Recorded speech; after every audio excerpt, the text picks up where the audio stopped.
जय मां विंध्यवासिनी, हर हर महादेव। आप सभी का स्वागत है हमारी यूट्यूब परिवार में। पितृ बंधन में कैसे पड़ जाते हैं? पितृ बंधन आखिर होता क्या है? क्या वास्तव में पितृ बंधित होते हैं अथवा यह कोई और बात है? इस विषय को आज इसलिए समझना आवश्यक है क्योंकि जब आप इस विषय को समझेंगे, भली प्रकार से जान जाएंगे, तभी इससे मुक्त होने का प्रयास कर पाएंगे। इससे पहले आज के विषय को आरंभ करें, आप सभी से निवेदन है, चैनल को जरूर सब्सक्राइब कीजिए, वीडियो को लाइक कीजिए। आपको कोई प्रश्न हो तो आप अवश्य कमेंट करें। टेलीग्राम ग्रुप का लिंक और सिद्ध सावरी विद्या नामक यूट्यूब चैनल का लिंक वीडियो के डिस्क्रिप्शन में दिया हुआ है, आप सभी वहाँ अवश्य जुड़ें। बंधन का अर्थ हम सभी सिर्फ यह जानते हैं, किसी चीज़ को बांध देना। बंधन का अर्थ सिर्फ यह ही नहीं होता है। रोक लगाना, किसी जगह प्रवेश को निषेध कर देना, या अपने बात से, अपने वाणी से अथवा किसी भौतिक प्रकार से किसी चीज़ को कहीं आने जाने से रोक देना भी बंधन का एक प्रकार है। ठीक उसी प्रकार से पितरों को अलग अलग प्रकार से बंधित किया जाता है। यह सत्य है कि जिस प्रकार से हमारा शरीर पंचतत्व से बना हुआ है, पंचमहाभूतों से बना हुआ है, उसी प्रकार से मात्र एक तत्व से बना हुआ निर्मित हुआ शरीर जो होता है वो पितरों का होता है, जिसको कि हम वायवीय शरीर बोलते हैं। तो वायवीय शरीर को किस प्रकार से बंधन में लिया जाता है और किस प्रकार से वो बंधित होते हैं? सबसे पहला चीज होता है कि अगर कोई व्यक्ति आपसे ईर्ष्या खा करके अथवा आपके कोई रिश्तेदार नातेदार जो हैं, जब आपको कष्ट पहुंचाना चाहते हैं और पितरों को बंधन में लेते हैं, तो उसके लिए वो किसी न किसी ऐसे व्यक्ति से संपर्क करते हैं जिसके पास तंत्र विद्या हो। तो तंत्र विद्या के माध्यम से जब किसी पितर को बांधा जाता है तो उसमें सबसे पहला प्रयोग होता है कि घर में उस पितर के प्रवेश को निषेध कर देना। उसके लिए जो भी आपका घर हो उसके चौखट को बांधा जाता है, यानी कि उस चौखट में कुछ ऐसी तंत्र की क्रिया कर दी जाएगी कि आपके घर के जो कुल के जो पितर होंगे वो कभी भी प्रवेश ही नहीं कर पाएंगे। ये बंधन सिर्फ उनके लिए रहेगा।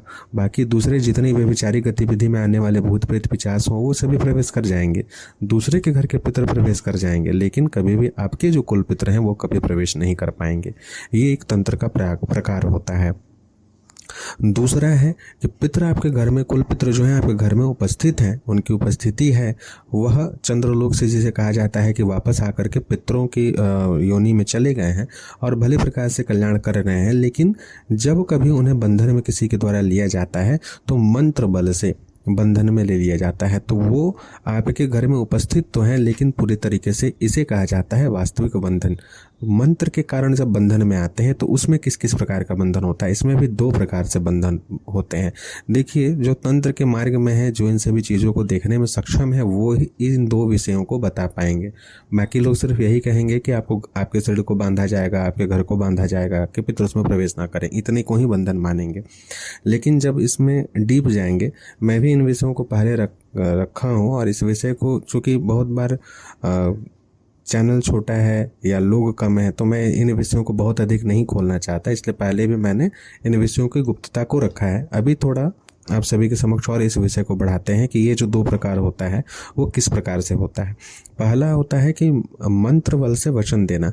तो इस प्रकार के वचन या दुहाई दे दिए जाते हैं जिससे कि पितृ जो हो कभी भी उस परिवार के, जिस परिवार के भी पितृ हों, उनके लिए कभी भी वो कल्याणप्रद नहीं रह जाएंगे, अथवा कोई भी मांगलिक और कल्याणकारी कार्य में वो सहयोग नहीं करेंगे। वो है वहाँ पे उपस्थित ही है उनके, लेकिन वो कभी भी आपको सहयोग नहीं कर पाएंगे, चाह करके भी वो आपका साथ नहीं दे पाएंगे। तो किसी को वचनों से रोक देना, किसी को किसी का कसम दे देना कि तुम यह कार्य नहीं करोगे, यह भी एक प्रकार का बंधन है। तो यह मंत्र बल से संभव होता है, जिससे कि पितृ बंधन में आते हैं।